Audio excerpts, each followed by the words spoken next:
Project Angel Food has been literally serving those in need for over 30 years. What started out as a meal delivery service for homebound people with AIDS has expanded to include a much broader base of those in need. I have with me here today Richard Ayoub, Executive Director of Project Angel Food, to tell us more about this amazing organization and how it's held up during this difficult year. Hello, Richard. Hi, John. Thanks for inviting me. No problem. How are you? I'm good. So, Project Angel Food, it holds very special place in my heart and the heart of many gay men in Los Angeles, especially those of us who are around, when AIDS was really ravaging our community. For those who don't know the history of Project Angel Food, could you give us kind of a run through of where, who started it, how it came about, and how your service has expanded to include more than just people with AIDS? Absolutely. So we were born in 1989 in response to the AIDS crisis. Marianne Williamson, who you know is a best-selling author and also a spiritual leader and ran for president this past year, she was very worried about people dying of AIDS and dying of starvation and dying of loneliness. And so she found this church at the corner of Fountain and Fairfax, and she got volunteers to cook, and then she got another set of volunteers to deliver, and in 1989 started delivering meals to people dying of AIDS. And Marianne has always said, and we continue to believe, that when you're delivering meals, you're not just delivering food, you're delivering love. So here we are, fast forward 31 years later, we deliver medically tailored meals. All of the meals are now tailored to illnesses, and we deliver them to people living with HIV, people with heart disease, lung disease, diabetes, kidney failure, and all forms of cancer. And we started during one pandemic, and now we are living through another pandemic, and we truly feel we are born for this moment. And just like those early days of AIDS, we are delivering to people who have tested positive for COVID. Those are the people who should not be leaving their homes. Those are the people that no one wants to get near, but they need the food. And so we are the organization that makes sure that they get fed. I'm sorry, my mic was off. How does a person qualify for your services? Do they fill out a application? I mean, how does that work? So it's actually a very easy process. Most of the people who come to us come through one of 200 different referral partners. We have APLA Health, AIDS Healthcare Foundation, and we have hospice centers, dialysis centers, Kaiser Permanente. So 200 different healthcare providers, social workers, caregivers are our referral bank. And then people themselves can refer themselves. They can call us and say, I think I qualify for your program. I would like some of your meals. Now, it's very important for people to know the difference between Project Angel Food, a food bank, and Meals on Wheels. A food bank is good for people who have food insecurity, people who don't know where their next meal is coming from, but they need some groceries. Meals on Wheels is good for seniors who need meals. Project Angel Food is for people who have a critical illness and have mobility issues, people who can't shop and cook for themselves, so we do it for them. And we bring them a week's worth of frozen meals at a time, and they put them in the microwave or in the oven at their convenience, and they eat them. And so it's medically tailored, it's mobility issues, and it's actually for people who are considered the invisible people of Los Angeles, the people that you don't see because they're stuck in their apartment or in their home because they can't get around. And we're the visitor that they see every week. I have a video here that's narrated by Valerie Bertinelli that talks about how you've had to adapt in the face of COVID. Let's take a look. In March, it became evident that to keep the kitchen contained, Project Angel Food would need to press pause on having volunteers in the kitchen. Fewer people, less risk of infection from COVID-19. John Gordon, who runs Project Angel Food's kitchen, tells about how Project Angel Food quickly adapted. To see our volunteers go for an indefinite amount of time, yeah, it was emotional. But focusing on what needed to be done, which is always keeping the clients first, we moved in the direction necessary.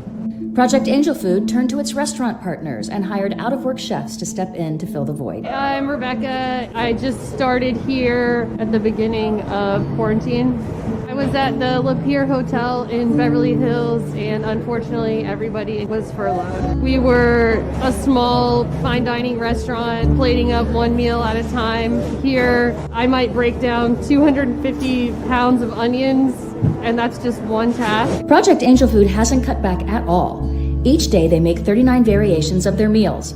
I mean, after all, a person with high blood pressure needs something different than someone with HIV/AIDS. There is a lot going on. With monitoring upon entering the building, working with masks and gloves, socially distanced 6 feet apart. Most people have an image of us packed in tightly like sardines with social distancing. You really just have to put a little bit of extra thought into everything that you're doing. My name is Antonio Vargas. I come from Rockwell Table Stage. When you cook with love, that's the best seasoning you can put in every single food. A small team has been able to not only keep up with production, but increase it. Project Angel Food is busier than ever. Last month, they produced the largest number of meals ever in their 30-year history. So during a pandemic, it's going to be really important that we get them these healthy meals delivered right to their door. We are all in this together, and Project Angel Food needs your help more than ever. Please text the number on your screen and give whatever you comfortably can. Thank you. That was quite a rework that you had to do, and the idea of the chefs, that was really clever. And could you tell us a little bit more about that? And I think I saw somewhere that you're also trying to help place chefs, even outside of Project Angel Food if they're looking for work. Does that sound right? So what we've done is, because, as Valerie said, we had to put a pause on volunteers. We did look to our restaurant partners and say, are there some chefs who you had to lay off that we can take on because we need the extra help? And it's really sad, as John Gordon, our executive chef, said, that we can't have volunteers. We would have about 250 volunteers come through our doors every single week. But I met with our board of directors and we said that's 250 possible exposures to the virus. So let's take on the added cost of hiring some out-of-work restaurant chefs and let's put them to work here. Of course, that is at a cost of about $50,000 a month. It's a lot of money, but we've actually increased the amount of production and we're doing it with fewer people. There was no learning curve with these chefs. They came in, started working immediately, and it's been incredible. We went, John, from 1,500 clients a day in February to 2,300 clients today. And we usually cook, prepare, and deliver 600,000 meals a year. This year, 2020, we are going to break the 1 million meal mark in 1 year alone. That's amazing. Wow. Yeah, I was going to ask you about that, the impact of COVID on your clientele. I figured that you would be hit with a double whammy. The COVID in terms of your volunteers, and then on top of that, COVID in terms of your clients. You have less volunteers and more clients. It must be very difficult to deal with that situation, right? It's difficult, but the thing about Project Angel Food, perhaps because we have angel in our title, perhaps because we all walk around with halos around, or because we have 31 years of history, respect in the city, Los Angeles always takes care of us. whatever need we have, this community comes through for us. And so in March, when we had volunteers canceling on us, we went on television, we asked for help. We got 300 phone calls within 24 hours of people wanting to help. When we said we needed donations to feed more people, this community came through with 7,000 donations within a matter of months. And, you know, donations come in all forms. $1 bill, $5, $10, 25, 50, and sometimes, you know, $10,000. But every donation counts, and it really helps take care of people in your community who you will probably never meet. It's someone that you're saying, I care about you. Last month, you held an online telethon hosted by yourself and Kirsten Van Ness called A Night of Gratitude and Song, and it featured some big name performers. And rather than name them, I thought I'll just play your credits from the show. Let's take a look. Oh, let's Adam do it. Lambert, Yeah. Megan Hilty, Skylar Aston, Juan Pablo DePache, Ava Maybe, Disco Diva Thelma Houston, Lisa Renna, Michael Nuri, Celebrity Auctioneer Gabriel Butu, and Brad Garrett. And now, your host for the evening, Kirsten Bangs Ness and Richard Ayoub. And I did watch the telethon, and I have to say, my personal favorites, Megan Hilty, her rendition of "Have Yourself Merry Little Christmas" was just Beautiful. I mean, I cry at that song almost all the time. I definitely cried at that one, and it was interesting. I also to see Michael Nuri did a little testimonial. He actually delivers food for Project Angel Food, and he talked about how meaningful that is to him. I thought that was very touching as well. Yeah, several people told me they really liked Michael Nuri.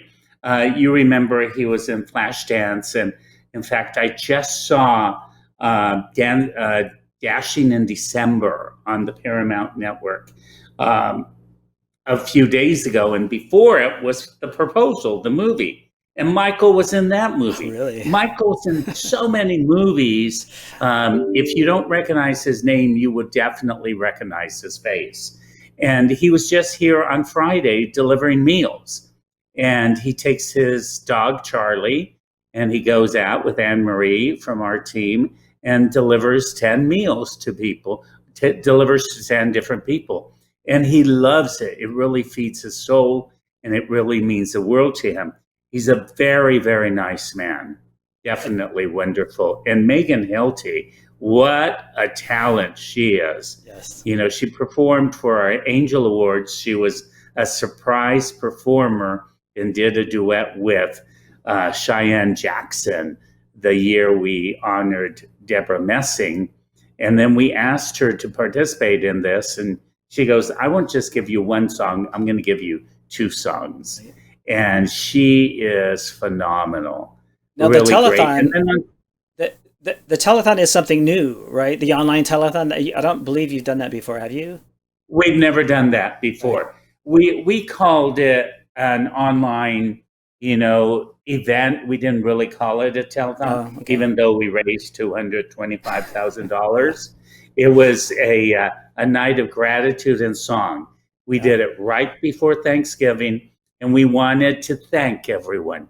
Thank everyone for making this year possible, because even though there's a lot of darkness out there, Project Angel Food seems to bring the light and the best in Los Angeles. Are you considering doing telethons even, I know you don't even call it a telethon, but the similar events like you did this time? Because it seems like, a lot of businesses we've learned from COVID, from especially the online virtual world, that there are some advantages to online. I noticed, for instance, that you received donations from can't remember, like Kentucky, or people called in and you were thanking them as they donated, and there were a couple of states out of your service area where people were contributing because they were seeing the performances or feeling the love, and you may not have gotten those donations were it not for that type of platform. That's a really good point, John. Because we streamed it online and because we had Adam Lambert, let's be honest, and Yeah, Megan yeah, Hilty and yeah. Juan Pablo, a lot of these people brought their fan bases, and Skylar Aston. So people would come just to see that amazing Adam Lambert performance, and then they would make a $5 donation. They are a new donor to us, and they're a part of our family. And you're right, they're from all parts of the country and sometimes all parts of the world. So I do think we'll continue to do online virtual events. And the word telethon is an interesting word that you use because we did a telethon in June on KTLA. And afterward, the LGBT Center did one, and we helped guide them with it a little bit. And I know that Susan G. Komen did one, and then Diva Simply Singing with Cheryl Lee Ralph did one. And we just spoke to KTLA, and we are planning for our second annual telethon in July of 2021. And more information to come. But today we were just talking about it. It's interesting you bring it up. Well, tell us about your fundraising goals for 2020. How did you do this year? I know it's been tough. So we are actually in the middle of our fiscal year. Our fiscal year is July to June. So even though the end of the calendar year is going to end, it's in the middle of everything.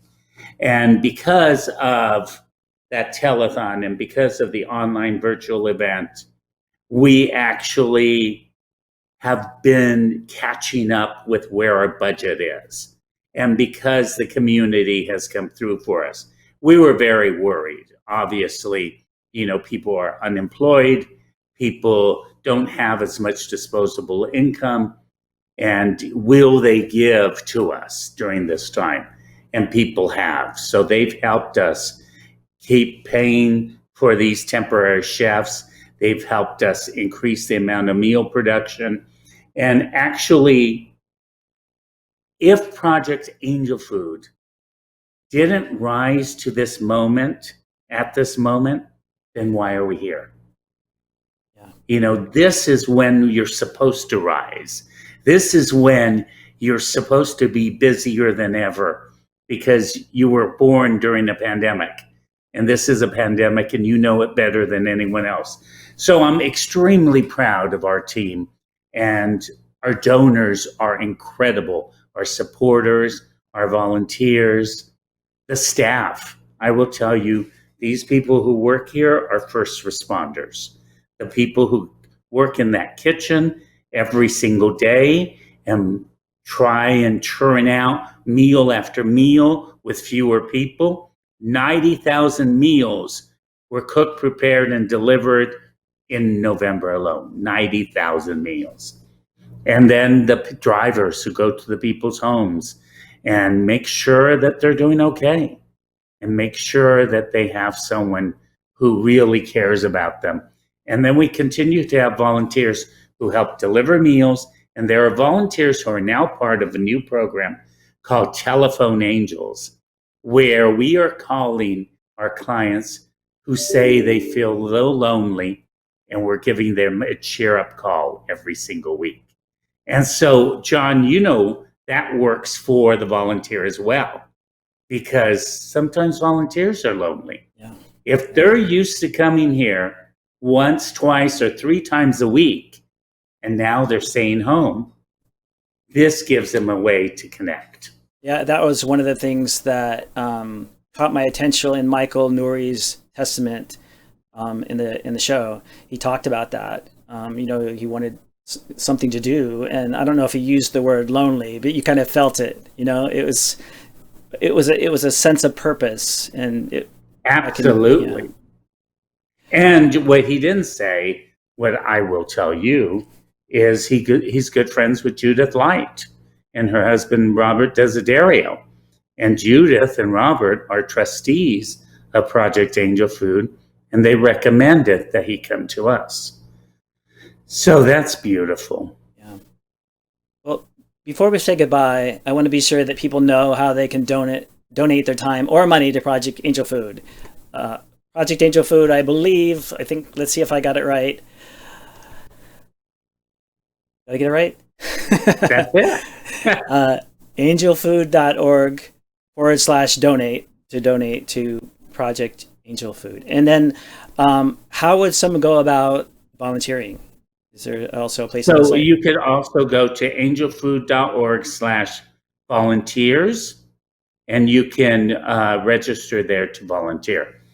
Once again, we have no volunteers in the kitchen, Right. but we are taking volunteer drivers and volunteers for the Telephone Angels program.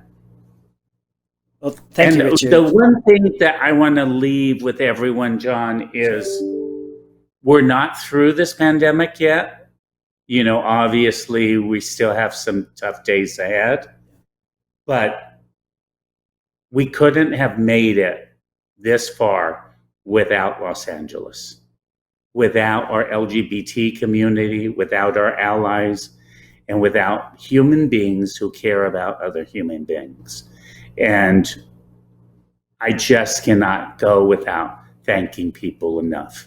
And thank you for bringing our story to your viewers, because once we keep amplifying this message, we help more people and we reach more people.